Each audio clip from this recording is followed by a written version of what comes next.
Welcome back at 4:30. Texas hospital officials are admitting they mishandled the first U.S. Ebola case, and school children may have been exposed. Marley Hall has details from Dallas. Doctors at Texas Health Presbyterian Hospital admit that when the Ebola patient first came to the emergency room last Friday, he told medical staff he was visiting from Liberia. Regretfully, that information was not fully communicated throughout the full team. And as a result, the full import of that information wasn't factored into the clinical decision-making. The patient was sent home and returned 2 days later with worse symptoms. Governor Rick Perry says the patient had some contact with 5 school-age students who went to school this week. They are now being monitored at home.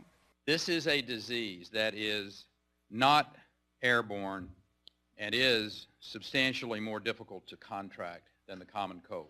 CDC experts, also known as disease detectives, are going door to door here, looking for anyone who had contact with the patient between September 24th and September 28th.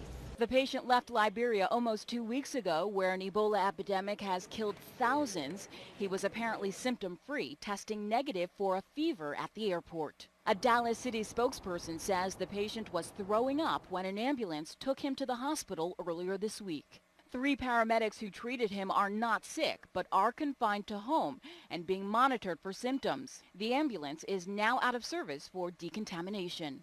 Marley Hall, CBS News, Dallas. Doctors in Dallas report the Ebola patient is in serious but stable condition. Paula?